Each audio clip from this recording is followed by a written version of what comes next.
It's that time again. Feisty Fridays. Hello, everyone.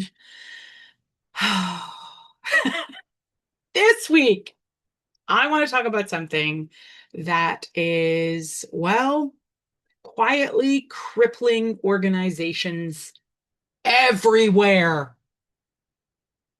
One word: consensus. Now, before anyone listening to this gets upset, I am not arguing against collaboration. I'm not even arguing against listening.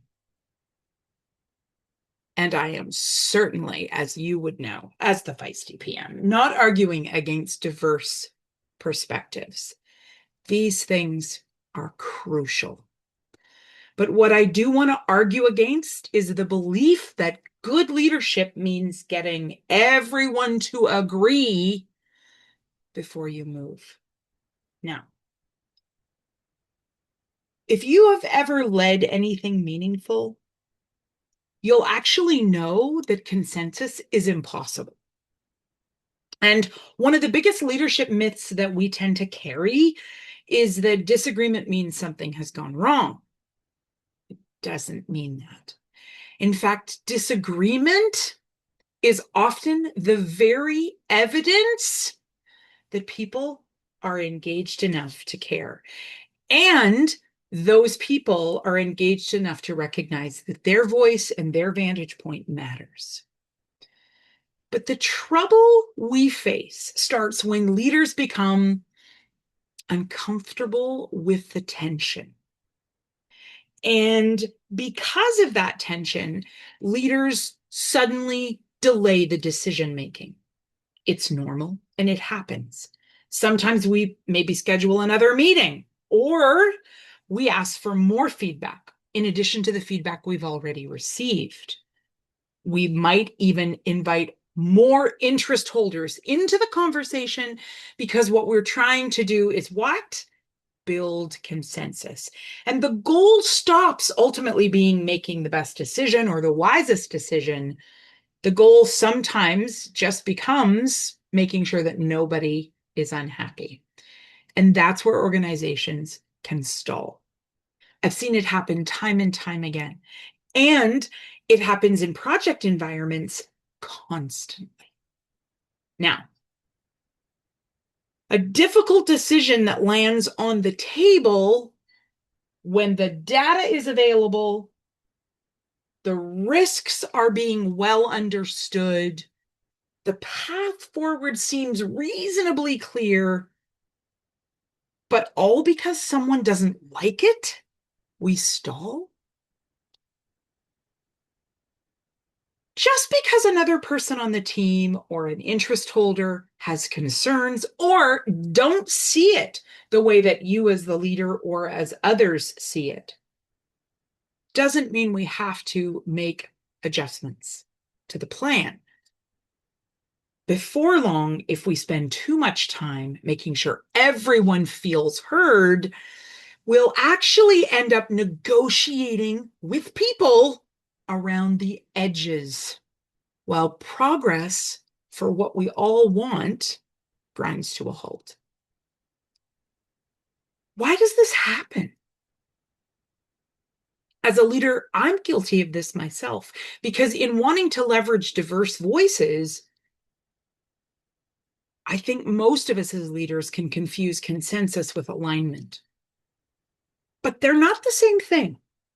And it's possible that the only way to learn the difference between the two is to practice. Because alignment means people understand where we're going, why we're going there, and what role they have to play. That's alignment. But consensus means everyone agrees, and for that matter, everyone's happy. Only one of those things is necessary in order to move the mission forward.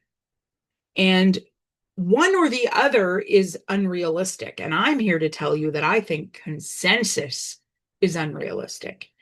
And the problem is that this makes most of us uncomfortable, including me. Because the uncomfortable part of this is that sometimes the desire for consensus isn't actually about collaboration at all. And I know in my experience, for me, consensus and the need for it has often been about me needing approval as a leader, me not wanting anyone to be upset with me wanting people to like my decisions, me wanting people to validate my choices as a leader and reassure me that I'm doing the right thing. But here's the rub. My leadership should not be about collecting approval. It should be about carrying out my responsibility.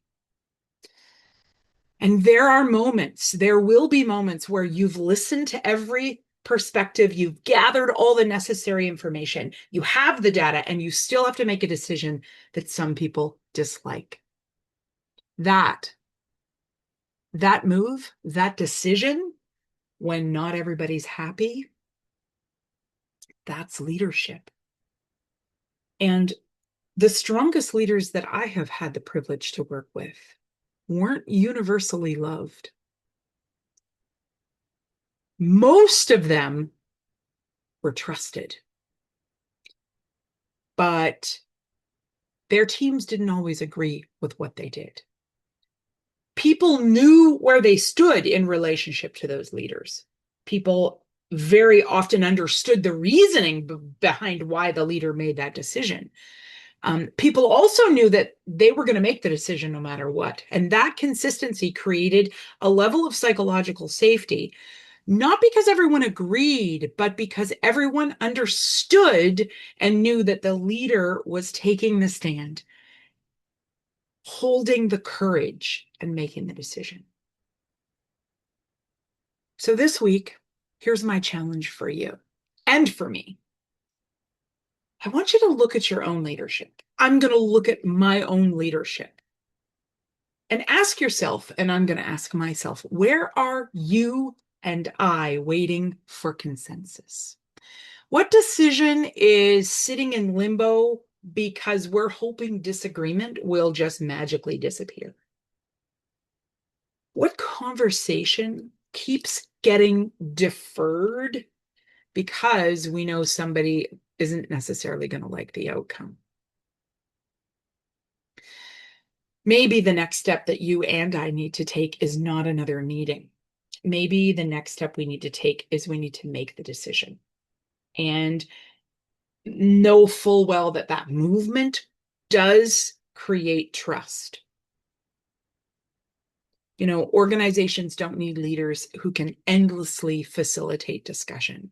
Those are facilitators, not necessarily leaders. Leaders need to create clarity when clarity is required. And sometimes that means people aren't always going to like how we do it. So that's what I'm thinking about for this week. Join me next Friday for the next thing that seems to cross my path and make me think. Have a great week.